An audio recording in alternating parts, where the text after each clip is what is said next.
যখন মহব্বত ছিল, ইবাদত ছিল, ইশক ছিল, তখন আরেক দুনিয়া ছিল। এক জায়গায় বিশির আল হাফি বসা, এক জায়গায় ফুদাইল ইবনে ইয়াস বসা, জুনাইদে বাগদাদি বসা, সাহাল তুস্তারি বসা, মারুফ আল কারখি বসা, হাবিব আল আজমি বসা, হারিস আল মুহাসিবি বসা। দুনিয়া আজিব। আরেক জায়গার মধ্যে জুন্নুন আল মাসরি বসা। ইশকের মহব্বতে আল্লাহর আশিকরাও ছিল, দোকানগুলা খোলা ছিল, দোকান বন্ধ হয়ে গেছে। কোন জায়গায় গিয়ে কারো সুবতের মধ্যে থেকে আমার আল্লাহর ইশকের দর্শ নেব, এই ধরনের দরবার বন্ধ হয়ে গেছে।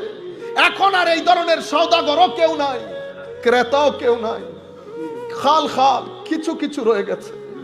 আজিব দুনিয়া। আল্লাহর দরবারে ফরিয়াদ, মাওলা আমাদের ভিতরে, আমাদের মধ্য থেকে কোন কোন বান্দাকে তুমি বিশির আল হাফির সেই যোগ দান করো মাওলা।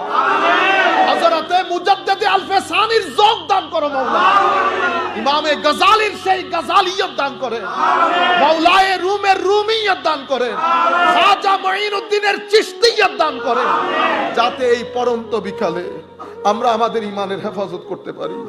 আমাদেরও তো ইচ্ছে করে মাওলা তোমার দরবারে তোমার আশা মতো একটা সিজদা দিই, কিন্তু কিছু নফস, কিছু শয়তান, কিছু দুনিয়া, কিছু অশ্লীলতা মাওলা বারবার চাই তোমার দরবারে যেতে, তওবার উপর ইস্তেকামত নসিব হয় না, শুধুমাত্র নফসের কারণে। মাওলা আল্লাহ যেন আমাদেরকে তৌফিক দান করেন। যতগুলো আপনারা এই দরবারের সাথে সম্পৃক্ত, যিনি যেই দরবারের সাথে সম্পৃক্ত, দরবারের সাথে থাকবেন, আসা যাওয়া করবেন, কোন রকম মালাকুল মউত এসে যাক, মনে রাখবেন দরবার থেকে দূরে থাকবেন। এই ভরাল ফিতনার জমানায় নিজের ঈমান, পরিবারের ঈমান বাঁচানো বড় কষ্টের হবে। একজনের হাত একজনে ধরে রাখবো।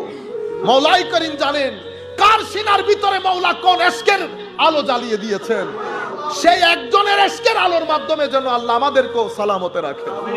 দরবারের খেদমত করবেন, যেভাবে যেভাবে খেদমত করতে হয় করবেন, আসা যাওয়া করবেন। যিনি যেই দরবারের সাথে সম্পৃক্ত, সপ্তাহে অন্তত 2 বার তো আপনি ফরজ করে ফেলবেন। কে বেদাত বলছে, কে হারাম বলছে, এগুলার দিকে যাবেন না। হ্যাঁ, রয়ে গেল ভণ্ডামি। ভণ্ডামিকে সবাই ভণ্ডামি হিসেবে জানে, ভণ্ডামিকে সবাই ভণ্ডামি হিসেবে জানে, ওগুলাতে আমাদের না। আমরা হচ্ছি, মনে রাখবেন, আমার নবী যেই দ্বীনের যে বাগান আমাদেরকে দিয়ে গেছে, এটার খেদমত হয়েছে সুফিয়ায়ে কেরামের মাধ্যমে।